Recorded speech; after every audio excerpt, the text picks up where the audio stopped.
അൽഹംദുലില്ലാ വസ്സലാത്തു വസ്സലാമു അലാ അഷ്റഫിൽ മുർസലീൻ വഅലാ ആലിഹി വസ്ഹബിഹി അജ്മഈൻ. പ്രിയമുള്ള സഹോദരി സഹോദരന്മാരെ, എല്ലാവരിലും അള്ളാഹുവിന്റെ രക്ഷയും കരുണയും സദാ ഉണ്ടാവട്ടെ എന്ന് പ്രാർത്ഥിക്കുകയാണ്. സൂറത്ത് കഹ്ഫിലെ അവസാന ഭാഗത്താണ് നമ്മളുള്ളത്. ആ ചർച്ചയിൽ നമ്മൾ കഴിഞ്ഞ ആഴ്ച പറഞ്ഞു വെച്ചത് സ്വാഹിബുൽ ഖർനൈൻ ദുൽഖർനൈനി അല്ലെ, അദ്ദേഹം യാത്ര തുടരുകയാണ്. അങ്ങനെ അദ്ദേഹം സൂര്യാസ്തമന ഇടത്ത് എത്തുകയും അവിടെ ഒരു ജനതയെ കണ്ടെത്തുകയും അവരുമായിട്ടുള്ള അദ്ദേഹത്തിന്റെ ഇടപെടലിനെ കുറിച്ചുള്ള ഒരു ഭാഗമാണ് നമ്മൾ ചർച്ച ചെയ്തുകൊണ്ടിരിക്കുന്നത്. നമ്മൾ ഇമാം ഷഅറാവിയെ ഉദ്ധരിച്ചുകൊണ്ട് നമ്മൾ പറഞ്ഞു, സൂര്യാസ്തമനം അത് പൊതുവെ ആ ഭാഗം അദ്ദേഹത്തെ ഉദ്ധരിച്ചുകൊണ്ട് അള്ളാഹു നടത്തുന്ന ആ ഭാഗം ഏറെ തെറ്റിദ്ധരിപ്പിക്കുന്ന ഒരു സാഹചര്യം നമ്മുടെ നാട്ടിൽ നിലനിൽക്കുന്നുണ്ട്.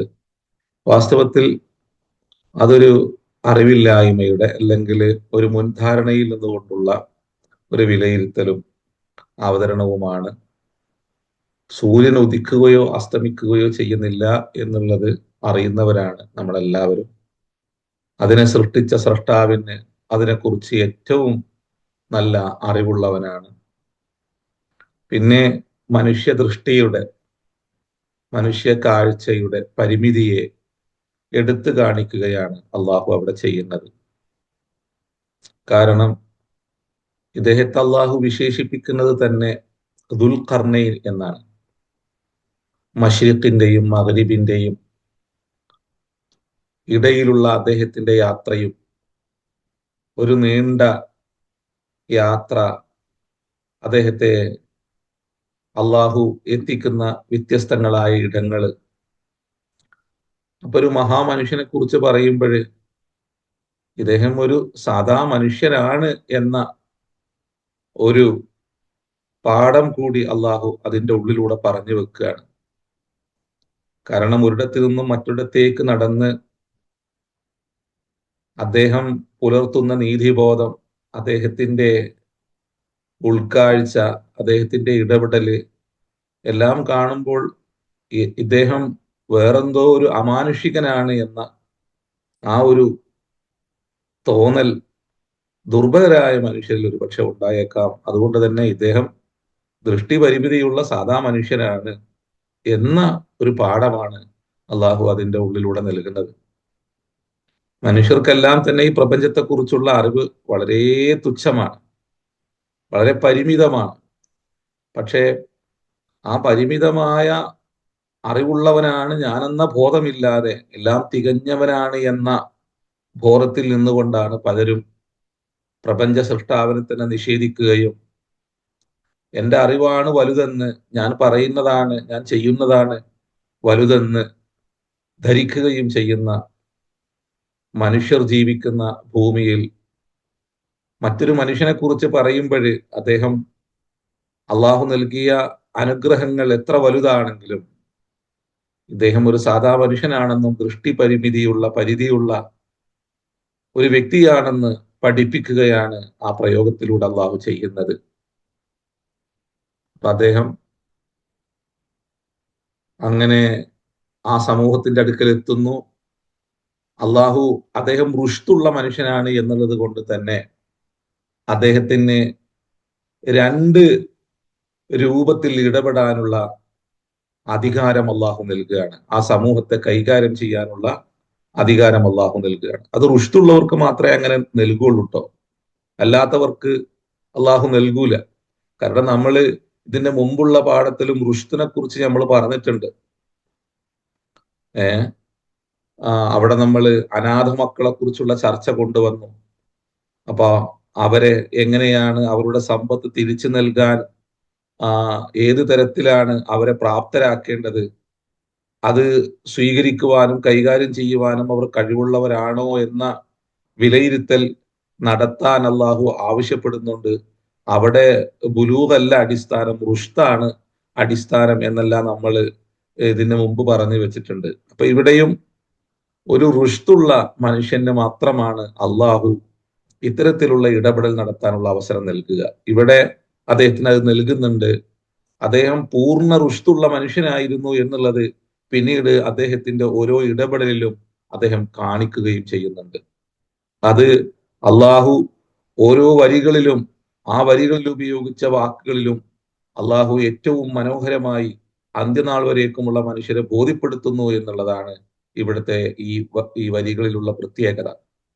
അപ്പോ അള്ളാഹു പറയുന്നു, ഖുൽന യാദൽ ഖർനൈനി ഇമ്മ അൻ തുഅദ്ദിബ വ ഇമ്മ അൻ തത്തഖിദ ഫീഹിം ഹുസ്ന. അവരങ്ങേക്ക് ശിക്ഷിക്കാം, അവർക്കിടയിൽ ഏറ്റവും ഉത്തമ നീതിബോധത്തോടുകൂടി അങ്ങേക്ക് പെരുമാറുകയും ചെയ്യാം. അപ്പൊ അദ്ദേഹം ആ സമൂഹത്തോട് സംവദിക്കുകയാണ്. ഖാല, അദ്ദേഹം പറഞ്ഞു, അമ്മാമൻ ലൊലമ, ആരാണോ അക്രമം പ്രവർത്തിക്കുന്നത്, ഫസൗഫ നുഅദ്ദിബു. ഇവിടെ എന്തുകൊണ്ടാണ് ശേഷം നാം അവനെ ശിക്ഷിക്കുമെന്ന് എന്തുകൊണ്ട് പറഞ്ഞു? ഫഉഅദ്ദിബുഹു എന്ന് പറഞ്ഞാൽ മതി. അതാണ് അറബി വാക്ക് എന്ന് പറയുന്നത്. അറബി വാക്കുകളെല്ലാം തന്നെ വളരെ ആശയസമ്പുഷ്ടമായ അർത്ഥധ്വനികളുള്ള വാക്കുകളാണ്. അതിനെ ഏറ്റവും ചെറിയ ചെറിയ ഒരു വാവ് കൊണ്ടുവന്നാല്, ഒരു സീന് കൊണ്ടുവന്നാല് അതിൻ്റെ ഉള്ളിൽ ശരിയായ അർത്ഥവും ആശയവും പ്രകടിപ്പിക്കുന്നത് നമുക്ക് കാണാൻ പറ്റും. അപ്പൊ ഇവിടെ അദ്ദേഹം പറയാണ്, ആരാണോ അക്രമത്തെക്കുറിച്ച് നമ്മൾ കഴിഞ്ഞ ആഴ്ച പറഞ്ഞു. അക്രമം ഒരു മനുഷ്യൻ ചെയ്യുന്ന ഏറ്റവും വലിയ പാതകമാണ്. അവനെ സൃഷ്ടിച്ച സൃഷ്ടാവിനെ നിരാകരിച്ചുകൊണ്ട് ആ സൃഷ്ടാവിന് മാത്രം വെച്ചു കൊടുക്കേണ്ട നാമങ്ങളെ മനുഷ്യനിർമ്മിത വസ്തുക്കൾക്ക് വെച്ചു കൊടുക്കുകയോ അതല്ലെങ്കിൽ സ്വന്തത്തെ തന്നെ വലുതായി കാണുകയോ അതല്ലെങ്കിൽ ചെയ്യുന്ന കർമ്മങ്ങളെ മറ്റുള്ളവർ കാണുവാൻ വേണ്ടി അനുഷ്ഠിക്കുകയോ ചെയ്യുന്ന പ്രവൃത്തി ഉണ്ടാകുക എന്നുള്ളത് ഇതെല്ലാം ഷിർക്കാണ്. നമ്മൾ ഷിർക്ക് ഏറ്റവും വലിയ ദുൽമ എന്താണ്? ഷിർക്ക് ചെയ്യുക എന്നുള്ളതാണ്, അല്ലേ? ഇന്ന ഷിർക്കല ദുൽമുൻ അളീം. ഷിർക്കാണ് ഏറ്റവും വലിയ ദുൽമ. അല്ലദീന ആമനു വലം യൽബിസു ഈമാനഹും ബി ദുൽമിൻ. അവരെ ഈമാനോട് ദുൽമിന്റെ ഉടയാട അവരുടെ വിശ്വാസത്തിൽ അവര് ഇല്ലാത്തവർ അല്ലെങ്കിൽ അണീക്കാത്തവർക്കാണ് അമ്നുള്ളത്, നിർഭയത്വമുള്ളത് എന്ന് അള്ളാഹു പറയുന്നുണ്ട്. സൂറത്ത് അൻആമില് അള്ളാഹു പിന്നെ ഈമാനും അതുപോലെ തന്നെ ഷിർക്കിനെ അതോടൊപ്പം ചേർത്ത് പറയുമ്പോൾ അവിടെ ദുൽമ് എന്ന വാക്ക് ഉപയോഗിച്ചതായിട്ട് കാണാൻ പറ്റും. അപ്പൊ ഇവിടെ ഈ ഒരു സമൂഹം അക്രമം പ്രവർത്തിക്കുന്നവരാണ് എന്ന ഒരു ധ്വനി അതിൽ അള്ളാഹു വെക്കുന്നുണ്ട്. അത് അക്രമം എന്നുള്ളത് കൊണ്ട് ഇവിടെ ഉദ്ദേശിക്കുന്നത് സൃഷ്ടാവിനെ തിരിച്ചറിയാത്ത രൂപത്തിലുള്ള അല്ലെങ്കിൽ സൃഷ്ടാവിന്റെ മഹത്വത്തെ വേണ്ട രൂപത്തിൽ തിരിച്ചറിയാതെ ആ നാഥനോട് നന്ദികേട് കാണിക്കുന്ന ഒരു ജനവിഭാഗമായിരുന്നു ഇവരെന്നുള്ള ഒരു സന്ദേശമാണ് ഈ വാക്കുപയോഗിച്ചതിലൂടെ അള്ളാഹു നൽകുന്നത്. അപ്പോ അവരോട് പറയാണ്, നിങ്ങൾ അത്തരത്തിലുള്ള പ്രവൃത്തി ചെയ്താൽ, അപ്പൊ നമ്മൾ പറഞ്ഞത് ഷിർക്ക് എന്ന് പറയുന്നത് നമ്മൾ എപ്പോഴും പ്രതിമയെ പൂജിക്കുക അല്ലെങ്കിൽ ഏതെങ്കിലും നിർമ്മിത വസ്തുക്കളെ ദൈവമായി കണ്ട് അതിനെ ആരാധിക്കുക എന്നുള്ളത് മാത്രമായി പിന്നെ ചുരുക്കിയ ഒരു സമൂഹമാണ് നമ്മൾ. അങ്ങനൊന്നുമല്ല. ഷിർക്ക് എന്ന് പറഞ്ഞാല് അതിൽ തന്നെ സ്വന്തത്തെ തന്നെ വലുതായി കാണുന്നത് അല്ലെങ്കിൽ എന്റേത് എന്ന് പറഞ്ഞുകൊണ്ട് ഏതൊരു വസ്തുവിനെ നിങ്ങൾ ഉപയോഗിച്ച് ഷിർക്കാണ്. അള്ളാഹുവിന്റെ ഇടപെടലിനെ, അള്ളാഹുവിന്റെ പിന്നെ ഇൽമ കൊണ്ടും കുദ്റത്ത് കൊണ്ടുമുള്ള സാന്നിധ്യത്തെ വിസ്മരിക്കുന്നതിന് തുല്യമാണ്. അതുകൊണ്ടാണ് നബി സല്ലല്ലാഹു അലൈഹി വസല്ലമ തങ്ങള് ഏറ്റവും ചെറിയ ഷിർക്കിനെ ഞാൻ ഭയപ്പെടുന്നു. അപ്പൊ എന്താണ് ചെറിയ ഷിർക്ക് നബിയെ എന്ന് സ്വഹാബികൾ ചോദിക്കുമ്പോൾ നബി സല്ലല്ലാഹു അലൈഹി വസല്ലമ തങ്ങൾ പറയുന്നത്, നിങ്ങൾ ചെയ്യുന്ന പ്രവർത്തികളെ മറ്റുള്ളവർ കാണുവാൻ വേണ്ടി നിങ്ങൾ അത് അനുഷ്ഠിക്കലാണ് ഏറ്റവും അപകടകരമായ ഷിർക്ക് എന്ന് റസൂലുള്ളാഹി പറയുന്നുണ്ട്. അത് നമ്മുടെ ചുറ്റുപാടിലേക്ക് നോക്കിക്കഴിഞ്ഞാൽ നമ്മളിതെല്ലാം അത് കാണാൻ പറ്റും. അത് വ്യക്തിയിലും കൂട്ടങ്ങളിലും കാണാൻ പറ്റും. എല്ലാം മറ്റുള്ളവരെ കാണിക്കാൻ വേണ്ടിയിട്ടാണ്. നമ്മളിതിനു മുമ്പ് പറഞ്ഞിട്ടുണ്ട്, ഒരു 100 രൂപയുടെ കിറ്റ് കൊടുക്കാൻ വേണ്ടിയിട്ട് 200 റുപ്യ കൊടുത്തിട്ട് ഫോട്ടോഗ്രാഫറെ കൊണ്ടുവന്നിട്ട് പിന്നെ മറ്റുള്ളവരെ അത് ബോധ്യപ്പെടുത്തുന്ന ഒരു സമൂഹമാണ് നമ്മൾ. അതുകൊണ്ടാണ് വലം കൈ കൊടുക്കുന്നത് ഇടം കൈ അറിയരുത് എന്നെല്ലാണ് നമ്മൾ പറയാറ്. നിങ്ങളുടെ അമലുകളെ നിങ്ങൾ എടുത്തു കാണിച്ച് നിങ്ങൾ അതിന്റെ ഫലത്തെ നിഷ്ഫലമാക്കി കളയരുത് എന്ന് അള്ളാഹു പഠിപ്പിക്കുന്നുണ്ട്. പക്ഷേ ഇന്ന് എല്ലാം മറ്റുള്ളവരെ കാണിപ്പിച്ചുകൊണ്ടുള്ള പ്രവൃത്തിയും അമലുമാണ് നമ്മൾ ചെയ്യുന്നത്. ഇപ്പൊ നമ്മൾ വിചാരിക്കുക ഇതെല്ലാം മഹത്തരമാണ് എന്ന്. അല്ല, ഒരു വ്യക്തികൾ പോലും ഇന്ന് അങ്ങനെയാണ്. എല്ലാം ക്യാമറക്ക് മുമ്പിലാണ്, ആരൊക്കെയോ ബോധ്യപ്പെടുത്തുകയാണ്. അതിനപ്പുറം അള്ളാഹുവിന്റെ അള്ളാഹുവിന്റെ തൃപ്തി എന്നുള്ളത് നഷ്ടപ്പെടുത്തിയ ഒരു ജനതയാണ് നമ്മൾ. അങ്ങനെല്ലാം ചെയ്താലാണ് നിലനിൽപ്പുള്ളത് എന്ന് വിശ്വസിക്കുന്നവരാണ്. അതല്ല, നിങ്ങളുടെ അമലുകൾ സ്വീകാര്യമാകണമെങ്കിൽ അള്ളാഹുവിന്റെ തൃപ്തി അടിസ്ഥാനമാണെന്നുള്ള ഒരു പാഠം നമ്മൾ വിസ്മരിച്ചിട്ടുണ്ട്. അതെല്ലാം മഹത്തരമായി നമ്മൾ കാണുന്നു. അങ്ങനെയല്ല, അതും വലിയ ശിർക്ക് തന്നെയാണ്. അപ്പൊ നമ്മൾ നല്ലവരും വേറെ ആരൊക്കെയോ തെറ്റ് ചെയ്യുന്നവരും ആണ് എന്നുള്ള ബോധമെല്ലാം ഒന്ന് തിരുത്തുന്നത് നന്നായിരിക്കും. അപ്പോ ഇവിടെ ഇവർ ളുൽമ പ്രവർത്തിക്കുന്നു. അപ്പൊ ഫസൗഫ എന്നുള്ളതിൽ ഒരു മുഹുലത്തിനെ അള്ളാഹു കൊണ്ടുവന്ന് വെക്കുന്നുണ്ട്. എന്താണ് ആ മുഹലത്ത്? അവരെ പഠിപ്പിക്കുന്നു, അവരെ പാഠങ്ങൾ കേൾപ്പിക്കുന്നു, അള്ളാഹുവിന്റെ അളമത്തിനെ ബോധ്യപ്പെടുത്തി കൊടുക്കുന്നു. അപ്പൊ ഏതൊരു ജനതയോടും ആ ജനതയോടുള്ള കാരുണ്യം എന്ന് പറയുന്നത് അവർക്ക് അവരുടെ തന്നെ സൃഷ്ടാവിനെ കുറിച്ചുള്ള ശക്തമായ ബോധം നൽകലാണ്. ദുൽഖർനൈനിയുടെ യാത്രയിൽ അദ്ദേഹം ഈ ഒരു ദൗത്യം നന്നായി ഏറ്റെടുത്തിട്ടുണ്ട്. അദ്ദേഹം അത് പ്രാവർത്തികമാക്കിയിട്ടുണ്ട് എന്ന് അള്ളാഹു നമ്മെ പഠിപ്പിക്കുന്നുണ്ട്. നിങ്ങൾ എവിടെ എത്തുന്നുവോ, നിങ്ങൾ എവിടെ ജീവിക്കുന്നുവോ, അവിടെയുള്ള ജനങ്ങളോട് നിങ്ങൾ നീതിബോധമുള്ളവരായിരിക്കണം, ഉത്തരവാദിത്തമുള്ളവരായിരിക്കണം.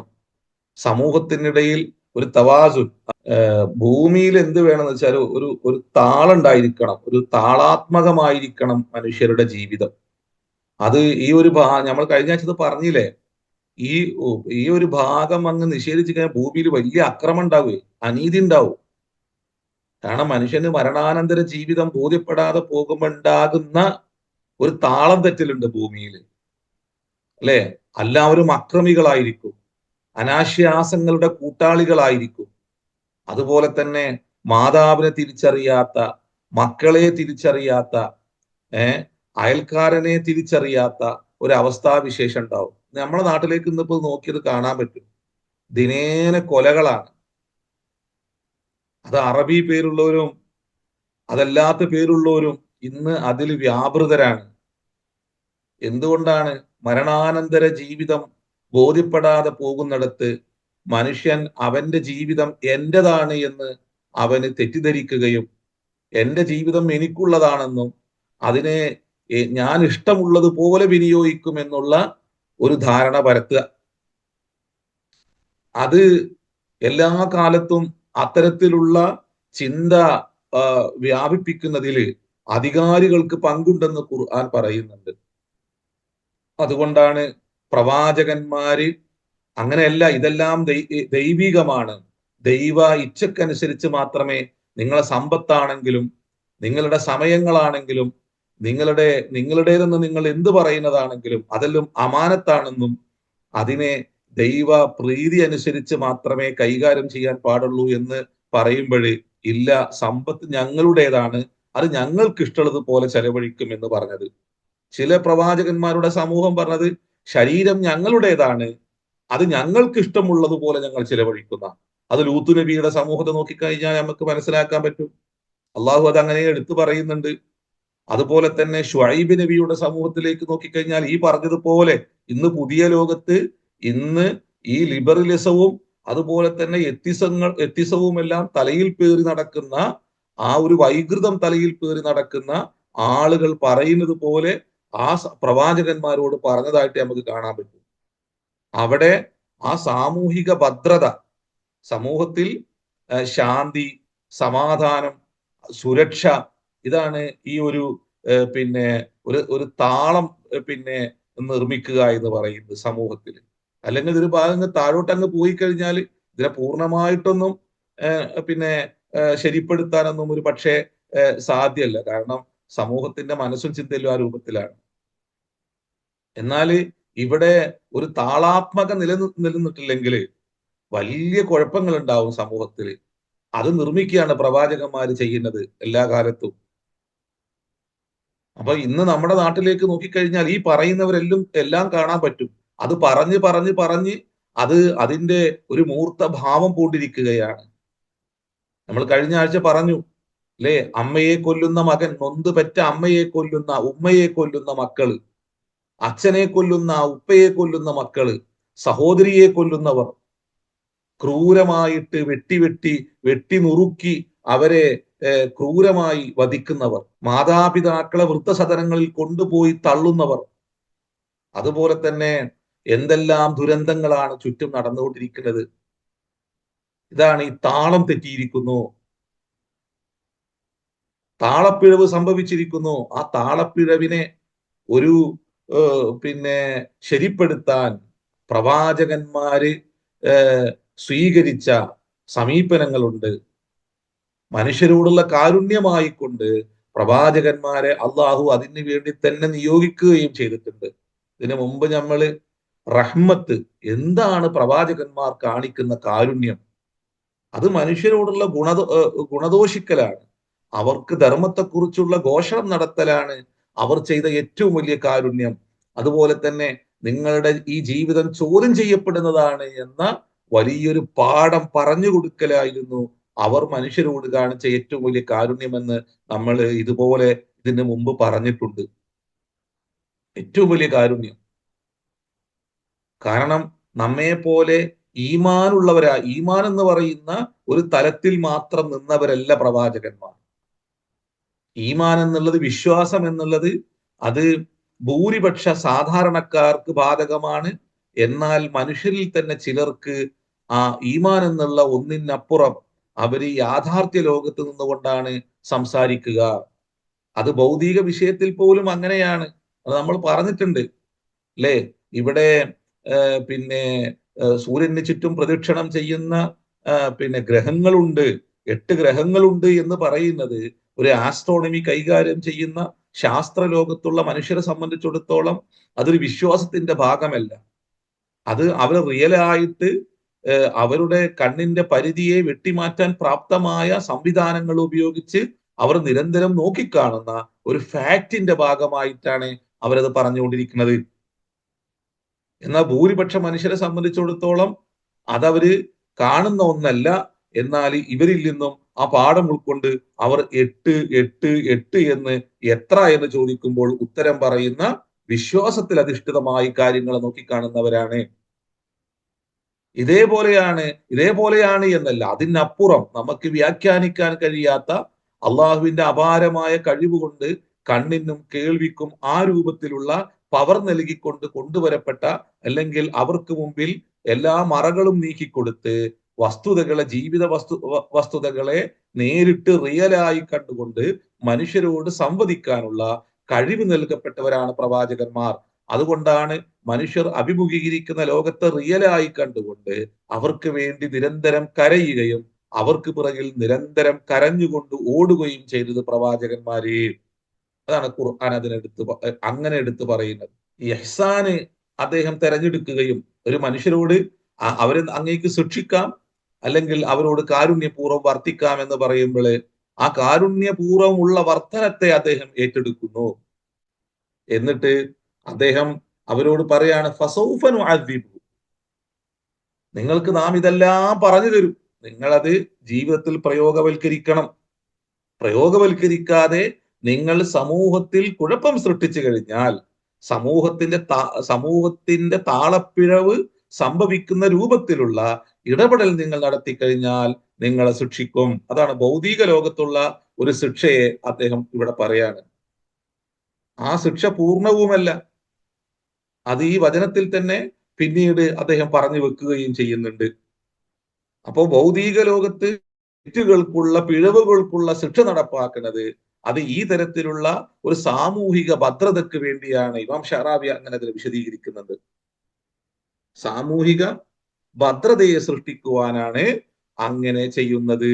ഫസൗഫ നുഅദ്ദിബുഹു, അങ്ങനെ നിങ്ങൾ നമ്മുടെ അധ്യാപനങ്ങൾക്കനുസരിച്ച് നാം നിങ്ങളെ ഉപദേശിച്ചതിന് ശേഷം നാം എങ്ങനെയാണ് നിങ്ങളുടെ ജീവിതത്തെ ഏറ്റവും നന്നായി പ്രയോഗവൽക്കരിക്കേണ്ടത് എന്ന് പറഞ്ഞതിന് ശേഷം ദൈവിക നിയമങ്ങളെ ഈശ്വര സത്യങ്ങളെ ഉൾക്കൊണ്ടതിന് ശേഷം എങ്ങനെയൊക്കെയാണ് നിങ്ങൾ ജീവിതത്തെ നന്നായി പരിപാലിക്കേണ്ടത് എന്ന് നാം ഉപദേശിച്ചതിന് ശേഷം നിങ്ങൾ വീണ്ടും തെറ്റായ ജീവിത ശൈലി സ്വീകരിക്കുകയാണെങ്കിൽ നുഅദ്ദിബുഹു, അവരെ നാം ശിക്ഷിക്കും.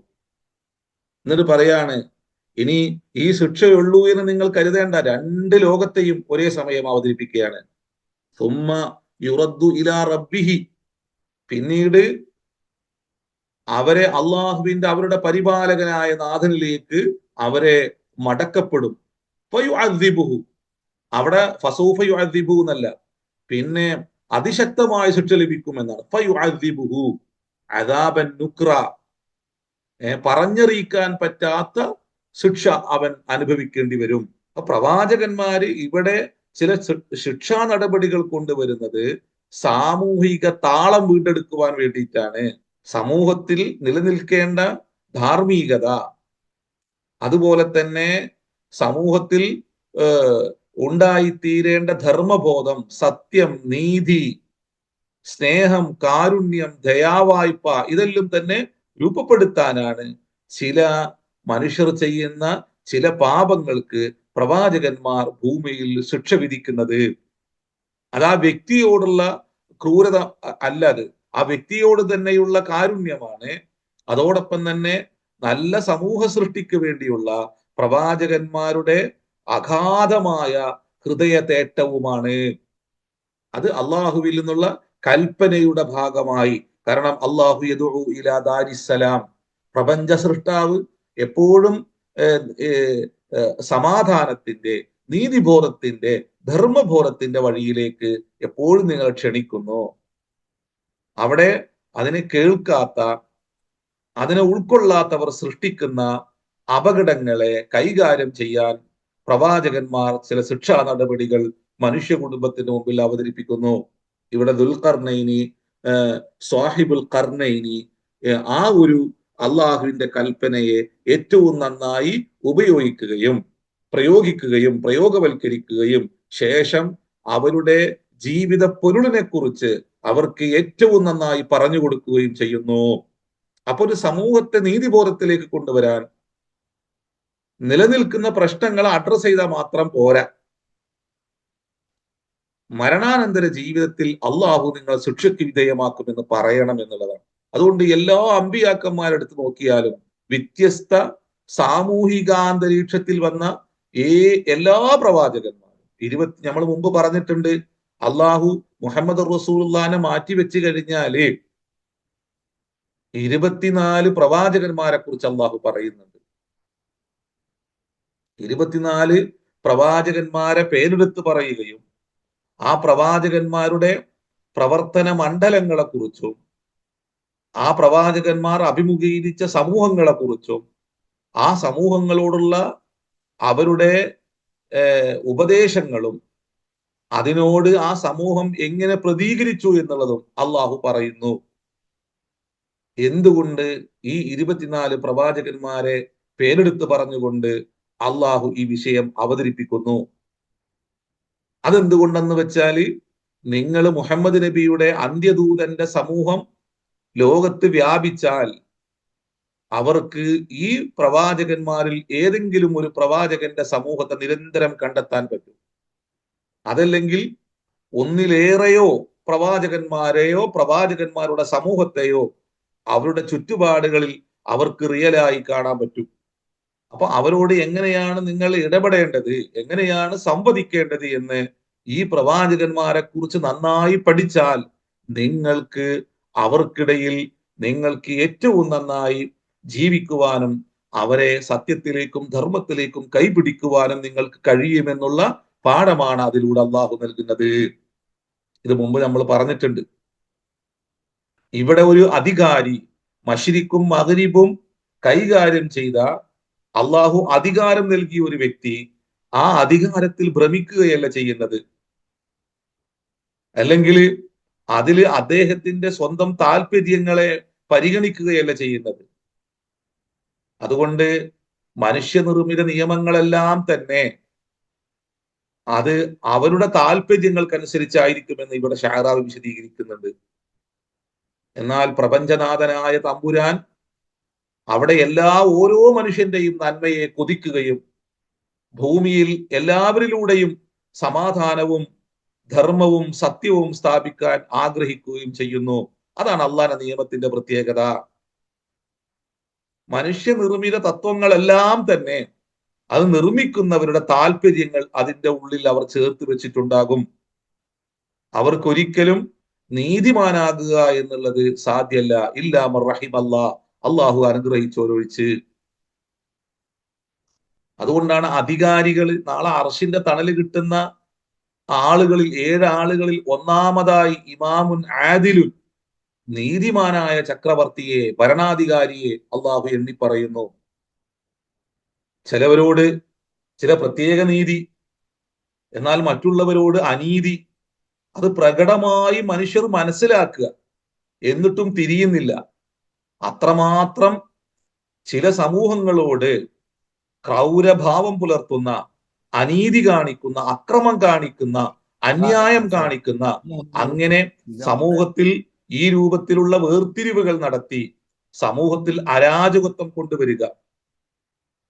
ഒരു സമൂഹം തിന്മയിൽ വേവലാതി പൂണ്ട് നടക്കുമ്പോൾ, സമൂഹം അക്രമികളും അനാശ്വാസ പ്രവണതകളുടെ കൂട്ടാളികളുമായി മാറുമ്പോൾ, ചുറ്റുപാടുകളിൽ അപകടങ്ങൾ നടക്കുമ്പോഴും അതിന് വഴി തുറക്കുന്ന രൂപത്തിലുള്ള പ്രവർത്തികൾ നടത്തുക, അത്തരത്തിലുള്ള അധികാരികൾ ഭൂമിയിൽ ഏറ്റവും വലിയ കുഴപ്പകാരികളേക്കാരം. അതുകൊണ്ടാണ് അധികാരികൾ ഭൂരിപക്ഷവും അനീതി പ്രവർത്തിക്കുന്നവരായിരിക്കും. എന്നാൽ വളരെ അപൂർവം ആളുകൾ മാത്രമേ നീതിബോധമുള്ളവരാകുകയുള്ളൂ. അതുകൊണ്ടാണ് ഒന്നാമതായിട്ട് അധികാരികൾ നീതി കാണിക്കുക എന്നുള്ളത് വല്ലാത്തൊരു വിഷയമാണ്. അത് സമൂഹത്തിന്റെ ഒരു താളത്തെ അത് ഉണ്ടാക്കി തീർക്കും. ഒരു സാമൂഹിക സുരക്ഷയെ അത് ബലിഷ്ഠമാക്കും. എന്നാൽ എവിടെയാണോ അധികാരികൾ നീതിബോധം കൈവെടിയുന്നത്, അവിടെ എല്ലാവിധ തോന്നിവാസങ്ങളും അക്രമങ്ങളും അനീതികളും അരാജകത്വവും എല്ലാം രൂപപ്പെടും. അതുകൊണ്ടാണ് അള്ളാഹു ആ ഒരു സമ്മാനം നൽകുന്നത്. അർഷിന്റെ തണല് കിട്ടുന്ന 7 ആളുകളിൽ നീതിമാനായ ചക്രവർത്തി എന്ന് റസൂൽ പഠിപ്പിക്കുകയാണല്ലോ. വളരെ അപൂർവമായി നടക്കുന്ന ഒന്നായിട്ടാണ് അവിടെ നമുക്ക് അതിനെ കാണാൻ പറ്റുക. അതിൽ എണ്ണിയ ആ ആളുകളെ കുറിച്ചെല്ലാം പറയുമ്പോൾ അത് എല്ലാവർക്കും കിട്ടുന്ന സൗഭാഗ്യമല്ല എന്ന് നമുക്ക് മനസ്സിലാക്കാൻ പറ്റും. ഇവിടെ ഒരു നീതിമാനായ ചക്രവർത്തിയെ അള്ളാഹു എടുത്തു കാട്ടുന്നു. മശ്രിഖിലും അതുപോലെ തന്നെ മഗ്രിബിലും അധികാര സ്ഥാനം നൽകിയ ഒരു മനുഷ്യൻ എങ്ങനെയാണ് മനുഷ്യ കുടുംബത്തിൽ സത്യവും നീതിയും അതുപോലെ തന്നെ ധർമ്മവുമെല്ലാം ഊട്ടിയുറപ്പിക്കുന്നത്, അതിനു വേണ്ടി നിലകൊള്ളുന്നത് എന്ന വലിയൊരു പാഠം അള്ളാഹു നമുക്ക് മുമ്പിൽ വെക്കുകയാണ്. അപ്പൊ നിങ്ങൾക്ക് അധികാരം കിട്ടിക്കഴിഞ്ഞാൽ സമൂഹത്തോട് അനീതി കാണിക്കേണ്ടവരല്ല, അക്രമം കാണിക്കേണ്ടവരല്ല, അവർക്കിടയിൽ അന്യായം പ്രവർത്തിക്കേണ്ടവരല്ല, നിങ്ങൾ നീതിബോധത്തോടു കൂടി വർത്തിക്കേണ്ടവരാണ് എന്ന വലിയ പാഠം അള്ളാഹു ഇതിന്റെ ഉള്ളിൽ മനുഷ്യ കുടുംബത്തിന് സമ്മാനിക്കുന്നുണ്ട്. മനുഷ്യ കുടുംബത്തെ പഠിപ്പിക്കുന്നുണ്ട്. ഇനി പറയാണ് അമ്മാമൻ ആമന. ഇനി ആരാണോ ഇതെല്ലാം കേട്ട് അള്ളാഹുവിൽ നിർഭയത്വം പ്രാപിക്കുന്നത്, വഅമില സ്വാലിഹ, എന്നിട്ട് സുഹൃതങ്ങൾ അനുഷ്ഠിക്കുകയും ചെയ്യുന്നത്, ഫലഹു ജസാ അനിൽ ഹുസ്ന, അവന് ഉത്കൃഷ്ടമായ പ്രതിഫലമുണ്ട്. വസനഖൂലു ലഹു മിൻ അംരിനാ യുസ്ര, അവനോട് നാം ഏറ്റവും മാന്യമായി നാം വർത്തിക്കുകയും ചെയ്യും. അവനോട് നാം ഏറ്റവും നല്ലത് പറയുകയും ചെയ്യും. അവന്റെ ജീവിതത്തിൽ ഏറ്റവും നല്ലത് കൊണ്ട് അവരെ നാം സമീപിക്കുകയും ചെയ്യും. അധികാരം ലഭിക്കുന്ന ഇടങ്ങളിൽ നിങ്ങൾ ഏത് തരത്തിലുള്ള ഇടപെടലാണ് നിങ്ങൾ നടത്തേണ്ടത്, എങ്ങനെയാണ് അതിനെ നിങ്ങൾ കൈകാര്യം ചെയ്യേണ്ടത്, പിന്നെ മനുഷ്യരോട് നിങ്ങൾ ഏത് രൂപത്തിലുള്ള സംസാരമാണ് നിങ്ങൾ പുലർത്തേണ്ടത്, അവരെ പ്രയാസപ്പെടുത്താത്ത രൂപത്തിൽ അവരുടെ കാര്യങ്ങളിൽ നാം ഇടപെടും എന്ന് അള്ളാഹു പറയാണ്. ദുൽഖർനൈനിയെ വെച്ചുകൊണ്ട് അള്ളാഹു പഠിപ്പിക്കുകയാണ്. പിന്നെ സുമ്മാ വീണ്ടും അവിടുന്ന് അദ്ദേഹം വീണ്ടും തിരിക്കുകയാണ്. അദ്ദേഹം വഴി തേടി ഒരിടത്തു നിന്നും മറ്റൊരിടത്തേക്ക് വീണ്ടും യാത്ര തുടരുന്നു. അപ്പോ നമ്മുടെ ചുറ്റുപാടിൽ ഇതെല്ലാം തന്നെ നമുക്ക് വായിച്ച് മനസ്സിലാക്കാൻ പറ്റും. അപ്പൊ മനുഷ്യര് പടച്ചോനെ ബോധ്യപ്പെട്ടിട്ടില്ലെങ്കിൽ, മരണാനന്തര ജീവിതം നന്നായി ബോധ്യപ്പെട്ടിട്ടില്ലെങ്കിൽ അവന് വലിയ അക്രമിയായി മാറും ഭൂമിയിൽ. ആ അക്രമത്തെക്കുറിച്ചുള്ള ചർച്ചയാണ് അള്ളാഹു ഇവിടെ നടത്തുന്നത്. അത്തരത്തിലുള്ള അക്രമങ്ങൾ രൂപപ്പെട്ടു കഴിഞ്ഞാൽ അവിടെ നീതിബോധമുള്ളവർ അടിസ്ഥാനപരമായി നിർവഹിക്കേണ്ട ദൗത്യം എന്താണ് എന്നും അള്ളാഹു ഇവിടെ പറയുന്നുണ്ട്. എങ്ങനെ ഈ അക്രമത്തെ പിടിച്ചു കിട്ടും? നമ്മൾ ഈ പറഞ്ഞതുപോലെ ഈ അരാജകത്വം, മാതാപിതാക്കളെ കൊല്ലുകയും മക്കളെ വധിക്കുകയും അവരെ വഴിയാധാരമാക്കുകയും അവരോട് ക്രൂരത കാണിക്കുകയെല്ലാം ചെയ്യുന്ന ചുറ്റുപാടുകളെ എങ്ങനെയാണ് കൈകാര്യം ചെയ്യുക? അത് എങ്ങനെ കൈകാര്യം ചെയ്യണമെന്ന് ആഴ്ചതോറും എല്ലാ ആഴ്ചയിലും ഓതിക്കൊണ്ടിരിക്കുന്ന ഈ സൂറത്ത് നമ്മളെ പഠിപ്പിക്കുന്നുണ്ട്. ആ പാഠം നമ്മൾ ഉൾക്കൊണ്ടോ ഇല്ലേ എന്നുള്ളതാണ്. അതാ ഞാൻ പറഞ്ഞത്, കഴിഞ്ഞു പോയ പ്രവാചകന്മാർ അവരൊരു സാമൂഹിക പ്രശ്നങ്ങൾ അഡ്രസ് ചെയ്യുക മാത്രമല്ല ചെയ്യുന്നത്, ഏതൊരു സാമൂഹിക പ്രതിസന്ധികളെയും ഇല്ലായ്മ ചെയ്യാൻ അടിസ്ഥാനപരമായി എല്ലാ പ്രവാചകന്മാരും ഉയർത്തിപ്പിടിച്ച രണ്ട് അടിസ്ഥാന തത്വങ്ങളുണ്ട്. ഒന്ന്, യാ ഖൗമി അബ്ദുല്ലാ, മനുഷ്യരെ നിങ്ങൾ ദൈവത്തിന് കീഴ്പ്പെടും എന്ന് പറയുക. എന്നിട്ട് ഈശ്വര സത്യത്തെ നന്നായിട്ട് ബോധ്യപ്പെടുത്തി കൊടുക്കുക. ഞാൻ എപ്പോഴും പറയാറുണ്ട്, മതങ്ങളെല്ലാം മനുഷ്യനിർമ്മിതമാണ്. പ്രവാചകന്മാർ ഏതെങ്കിലും മതങ്ങൾ അവതരിപ്പിക്കാൻ വേണ്ടി വന്നവരല്ല.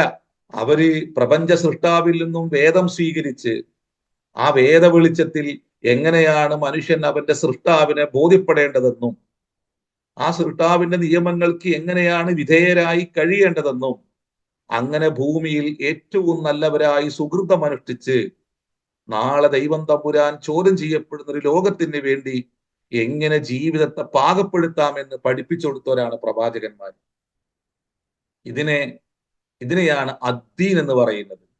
ദൈവിക നിയമങ്ങൾ, ദൈവിക മാർഗരേഖ എന്ന് പറയുന്നത്. അതിനെ ശുഷ്കിച്ച വാക്കുകൊണ്ട് അർത്ഥം പറയാൻ പാടില്ല. ബാലിശമായ വാക്ക് അതിനോടൊപ്പം ചേർത്ത് വെക്കാൻ പാടില്ല. മനുഷ്യനെ തിരിയാത്ത, ഇത് ഞങ്ങൾക്ക് ബാധകമല്ല എന്ന് തോന്നുന്ന രൂപത്തിലുള്ള പ്രയോഗം പ്രവാചകന്മാരുടെ റിസാലത്തുമായി ചേർത്ത് വെക്കാൻ പാടില്ല.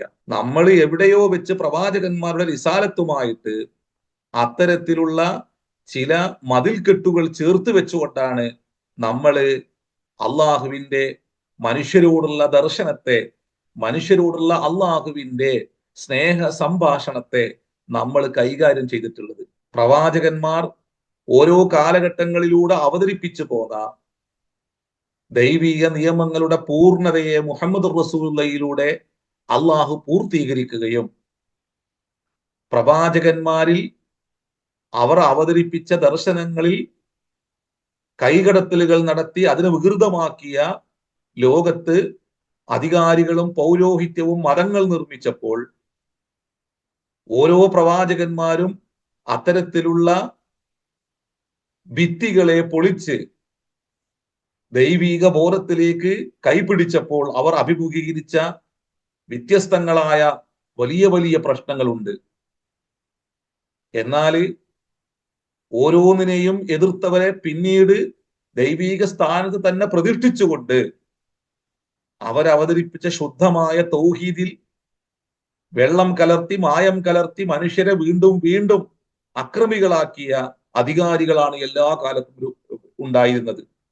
അവിടെ മുഹമ്മദ് റസൂലുള്ള പിന്നീട് വരുന്നു, ഈ പ്രവാചകന്മാരെ മുഴുവനും അവതരിപ്പിക്കുന്നു, ഒരൊറ്റ ജീവിതം കൊണ്ട് അവതരിപ്പിക്കുകയും അവർ ലോകത്തോട് പറഞ്ഞ അടിസ്ഥാന സത്യങ്ങളെ തനിക്ക് ലഭിച്ച വഹിയിലൂടെ ലോകത്തെ ഒരു പക്ഷപാതിത്വവും കൂടാതെ ലോകത്തെ കേൾപ്പിക്കുകയും ഞങ്ങൾ ഒരച്ഛന്റെ വ്യത്യസ്ത അമ്മമാരിൽ നിന്നുള്ള മക്കളാണ് എന്ന് പറഞ്ഞുകൊണ്ട് പ്രവാചക സംഘത്തെ ചേർത്ത് പിടിക്കുകയും നഹ്നു മഅ്ശറുൽ അംബിയ, ഞങ്ങൾ പ്രവാചക സമൂഹം ഒരച്ഛന്റെ മക്കളാണ് എന്ന് പറഞ്ഞ് ഞങ്ങൾ ലോകത്തോട് പറഞ്ഞത് ഏക സത്യമാണ് എന്ന് പറഞ്ഞുകൊണ്ട് നബി സല്ലല്ലാഹു അലൈഹി വസല്ലമ തങ്ങൾ പ്രവാചകന്മാരെ ചേർത്ത് പിടിക്കുകയും അങ്ങനെ ആ പ്രവാചകന്മാരുടെ റിസാലത്തിനെ ഏറ്റവും മനോഹരമായി ലോകത്തെ കേൾപ്പിക്കുകയും ദൈവത്തിൽ നിന്നുള്ള അവസാന ജീവിത പൂർണ്ണ നിയമസംഹിതയെ മനുഷ്യ കുടുംബത്തിന്റെ മുമ്പിൽ ഒരു പക്ഷപാതിത്വവും മനുഷ്യർക്കിടയിൽ ഒരു വിവേചനവും കാണിക്കാതെ മനുഷ്യർക്ക് വേണ്ടി അവതരിപ്പിക്കുകയും ചെയ്ത ഈ ഒരു മഹാവേദമുണ്ടല്ലോ, ഈ മഹാവേദത്തെ നന്നായി പഠിക്കുകയും ഇതിൽ പറഞ്ഞുകൊണ്ടിരിക്കുന്ന മനുഷ്യ സമൂഹത്തിന്റെ ധർമ്മ മാറ്റത്തിന് ധാർമ്മികമായ ജീവിത വഴി തെളിച്ചു കൊടുക്കുവാൻ അനിവാര്യമായ ദൈവീക കൽപ്പനകളെ, ദൈവീക നിർദ്ദേശങ്ങളെ അതേ രൂപത്തിൽ മനസ്സിലാക്കിയിട്ട് സമൂഹത്തിൽ ഇടപെടാൻ കഴിയണം. രണ്ട് അടിസ്ഥാന വിഷയങ്ങളാണ് പ്രവാചകന്മാർ ഉയർത്തുന്നത്. അല്ലാതെ വെറുതെ ഇങ്ങനെ പിന്നെ ഒരു പ്രശ്നം ഉണ്ടാകുമ്പോൾ ആ പ്രശ്നത്തെ കുറിച്ച് ഇങ്ങനെ പറയല്ല. ഈ പ്രശ്നം എങ്ങനെ മാറ്റാൻ പറ്റും, അതിന് എല്ലാ പ്രവാചകന്മാരും രണ്ട് അടിസ്ഥാന സത്യങ്ങളെ ഉയർത്തിപ്പിടിക്കുന്നു. ഒന്ന്, മനുഷ്യരെ നിങ്ങളെ സൃഷ്ടിച്ച് പരിപാലിക്കുന്ന പ്രപഞ്ചനാഥനായ ജഗദീശ്വരന് നിങ്ങൾ കീഴ്പ്പെടൂ മനുഷ്യരെ. ആ സത്യത്തെ നിങ്ങൾ ഉൾക്കൊള്ളുവീൻ. ആ സത്യത്തിന്റെ മഹത്വത്തെ നിങ്ങൾ ബോധ്യപ്പെട്ട് നിങ്ങൾ ജീവിക്കുവീൻ. നിങ്ങൾക്ക് മരണമുണ്ട്, മരണശേഷം ജീവിതമുണ്ട്. ഇവിടെ ദുൽഖർനൈനി ആ രണ്ട് സംഭവവും നന്നായി പറഞ്ഞു വെക്കുന്നു. നിങ്ങൾ നീതിബോധമുള്ളവരായി മാറിയില്ലെങ്കിൽ, നിങ്ങൾ ദൈവബോധമുള്ളവരായി മാറിയില്ലെങ്കിൽ നാം ഈ ഭൂമിയിൽ ശിക്ഷിക്കും. എന്നാൽ ഇതിനപ്പുറം കഠോരമായ ശിക്ഷയിലേക്ക് നിങ്ങളെ അള്ളാഹു കൊണ്ടുപോകുകയും ചെയ്യും. ഒന്നുകൂടി എടുത്തു പറയണം അദ്ദേഹം. ഇനി ആരാണോ അവരെ സൃഷ്ടിച്ച സൃഷ്ടാവിന് പൂർണ്ണാർത്ഥത്തിൽ കീഴ്പ്പെട്ട് നിർഭയത്വം പ്രാപിച്ച് ജീവിക്കുന്നത്, എന്നിട്ട് അവർ സുഹൃതം അനുഷ്ഠിക്കുകയും ചെയ്യുന്നത്, അവന് ഏറ്റവും ഉത്കൃഷ്ടമായ പ്രതിഫലം അള്ളാഹു നൽകും. അവനോട് ഭൗതിക ലോകത്തും നാളെ ദൈവീക സന്നിധിയിലും ഏറ്റവും നന്നായി വാക്കുകൊണ്ട് പോലും വർത്തിക്കുകയും ചെയ്യും എന്ന് പറഞ്ഞു വെക്കുകയാണ് ദുൽഖർനൈനിയുടെ ഒരു സമൂഹത്തിലുള്ള ഇടപെടലിനെ കുറിച്ച് അള്ളാഹു നമുക്ക് പറഞ്ഞു തന്നുകൊണ്ട് നമ്മളെയും അള്ളാഹു അത് ബോധ്യപ്പെടുത്തുകയാണ്. അള്ളാഹു നമ്മളെല്ലാവരെയും അനുഗ്രഹിക്കട്ടെ. അമ്പിയാക്കന്മാരുടെ മൻഹജിനെ യഥാവിധി പിൻപറ്റി നല്ല സമൂഹത്തെ സൃഷ്ടിക്കാനുള്ള ചിന്തയും ചിന്താശേഷിയും അതുപോലെ തന്നെ ജ്ഞാനവുമെല്ലാം അള്ളാഹു നമുക്ക് നൽകി അനുഗ്രഹിക്കും. അള്ളാഹു നമുക്കും നമ്മുടെ മാതാപിതാക്കൾക്കും നമ്മുടെ ഗുരുനാഥന്മാർക്കും എല്ലാം അള്ളാഹു പുറത്തു കൊടുക്കട്ടെ. മരിച്ചവരുടെ ഖബറിനെ അള്ളാഹു സ്വർഗ സമാനമാക്കുകയും നാളെ അള്ളാഹുവിന്റെ സന്നിധിയിൽ നമ്മളെയും അവരെയും എല്ലാം അള്ളാഹു സ്വർഗീയ ലോകത്ത് നമ്മുടെ പാപങ്ങൾ പുറത്ത് തന്നെ അള്ളാഹു ഒരുമിപ്പിച്ചു കൂട്ടുകയും ചെയ്യട്ടെ. അൽഹംദുലില്ലാഹി റബ്ബിൽ ആലമീൻ.